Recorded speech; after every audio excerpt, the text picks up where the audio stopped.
Pemirsa TVNU dimanapun Anda berada, kembali lagi bersama Televisi Nahdlatul Ulama dalam program Kabar NU Sepekan.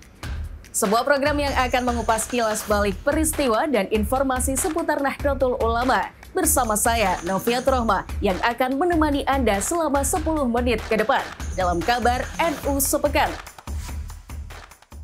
Berikut informasinya.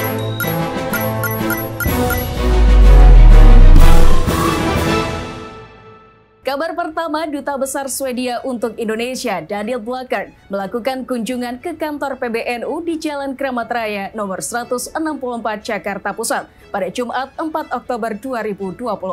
Kedatangan Daniel ke PBNU dalam rangka berdiskusi terkait sejumlah isu dan peristiwa di negaranya yang menjadi kekhawatiran umat Islam di seluruh dunia. Ia berharap bisa melakukan kerjasama dengan NU, utamanya dalam melakukan dialog lintas agama. Dirinya juga menyampaikan ketertarikannya dan terinspirasi oleh NU yang memiliki pengaruh besar dalam kancah internasional. Daniel tiba di gedung PBNU sekira pukul 14.00 waktu Indonesia Barat dan diterima langsung oleh Ketua Umum PBNU Kiai Haji Yahya Khalil Stakuf yang didampingi oleh Ketua PBNU Kiai Haji Rumadi Ahmad dan Haji Fahmi Akbar Idris serta Wasekjen PBNU Hajah Safira Makhrusa. Kabar selanjutnya dari Demak, Jawa Tengah, Ketua PBNU Bidang OKK Kiai Haji Miftah Fakih tegaskan pentingnya menjaga sanad perjuangan Nahdlatul Ulama. Ketua PBNU Bidang OKK Kiai Haji Miftah Fakih kembali mengingatkan pentingnya menyambung dan menjaga sanad gerakan Nahdlatul Ulama. Hal itu disampaikannya saat membuka agenda pendidikan menengah kepemimpinan Nahdlatul Ulama atau PMKNU yang digelar oleh PCNU Kabupaten Demak selama 5 hari mulai dari tanggal 2 hingga 6 Oktober 2024 di Balai Diklat BKPP Demak. Menurut Kiai Miftah Fakih terdapat perbedaan model kaderisasi dalam tubuh NU dahulu dan saat ini, sehingga PMKNU dirancang sebagai upaya menjaga sanad keilmuan dan perjuangan para pendiri NU.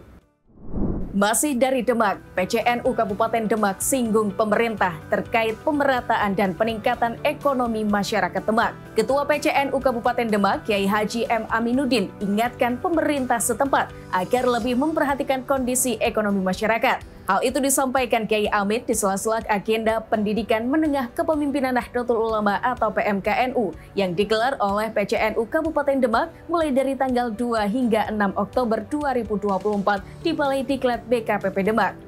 Dirinya mengungkapkan selama ini NU selalu hadir di tengah-tengah masyarakat dalam melanjutkan pendampingan sebagai upaya meningkatkan taraf hidup masyarakat Demak. Menurutnya, PMKNU merupakan agenda yang sangat berdampak terhadap meningkatnya wawasan, strategi, dan solusi yang dimiliki kader dan calon pemimpin NU dalam melakukan pendampingan terhadap umat. Ketua PWNU Jawa Tengah menyayangkan dan mengecam segala tindakan kekerasan yang terjadi di pesantren akhir-akhir ini. Ketua PWNU Jawa Tengah Kiai Haji Abdul Ghaffar Rozin atau Gus Rozin menyayangkan dan mengecam segala tindakan kekerasan yang terjadi di pesantren. Menurutnya, hal tersebut tidaklah selaras dengan nilai utama pesantren. Hal itu disampaikannya di sela-sela kegiatan pendidikan menengah kepemimpinan Nahdlatul Ulama atau PMKNU yang diselenggarakan oleh PCNU Kabupaten Demak di Balai Diklat BKPP Demak pada Sabtu malam 5 Oktober 2024. Menurutnya, sejauh ini belum ada tindakan yang serius yang menyebabkan efek jera terhadap para oknum baik dari pemerintah maupun dari lembaga lainnya. Sehingga harus ada strategi khusus dalam penyelesaian persoalan tersebut. Beralih ke Yogyakarta, Ketua Umum PBNU menjadi pembicara kunci dalam agenda simposium pesantren di Universitas Gadjah Mada pada Selasa 8 Oktober 2024. Ketua Umum PBNU Kiai Haji Yahya Khalil Stakuf atau Gus Yahya menjadi pembicara kunci dalam agenda simposium pesantren bertemakan strategi penguatan pesantren sebagai pilar masa depan Indonesia yang digelar oleh Ditjen Pendis Kemenak Republik Indonesia bekerja sama dengan PBNU di Gedung Visipol Universitas Gadjah Mada UGM Yogyakarta pada Selasa 8 Oktober 2024. Dalam kesempatan tersebut, Gus Yahya menekankan pentingnya memahami pesantren secara universal dan mendalam dengan melihat faktor-faktor relevan sesuai dengan konteks masa kini. Ia berharap diskusi terkait pengembangan pesantren tidak berdasarkan pada mitos-mitos. Pengasuh pesantren Raudatul Thalibin itu juga meminta kepada pesantren agar mengoptimalkan undang-undang pesantren. Dari Magelang, Jawa Tengah, Yayasan Pondok Pesantren Raudatul Tulab menggelar takdim Maulid Nabi Muhammad SAW pada Selasa malam 8 Oktober 2024. Yayasan Pondok Pesantren Raudatul Tulab asuhan Khatib Am PBNU Kiai Haji Ahmad Said Asrori menggelar takdim Maulid Nabi Muhammad SAW pada Selasa malam 8 Oktober 2024. Hadir dalam kesempatan itu Ketua PBNU Kiai Haji Miftah Fakih, Kepala Kanwil Kemenak Jawa Tengah Mustain Ahmad, dan Kiai Haji Anwar Zahid. Kegiatan tersebut juga turut dimeriahkan oleh NU Light Orchestra featuring Sastro Adi dan Ega Haki, Adisa Rahman, dan juga Wafik Aziza. Ketua Umum PBNU Kiai Haji Yahya Khalil Stakuf menerima kunjungan Imam Besar Masjid Nabawi, Syekh Ahmad Ali Al-Hudaifi pada Rabu 9 Oktober 2024 di kantor PBNU, Jalan Kramat Raya nomor 164, Jakarta Pusat. Kedatangan Syekh Ahmad dalam rangka meningkatkan hubungan antara Kerajaan Arab Saudi dan Indonesia, serta mempererat kerjasama antara kedua negara dalam pengembangan dakwah Islam. Dalam kesempatan tersebut, Syekh Ahmad terkesan dengan perjuangan NU dalam mengkampanyekan perdamaian dunia. Masih dari Jakarta, Ketua Umum PBNU mengecam keras serangan Israel yang meluas dari Gaza ke Lebanon.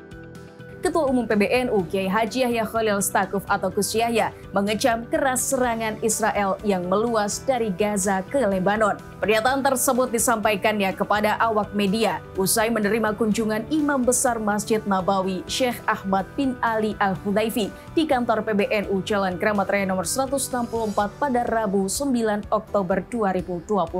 Menurutnya, tindakan kekerasan Israel harus segera dihentikan karena akan mengancam keselamatan seluruh dunia.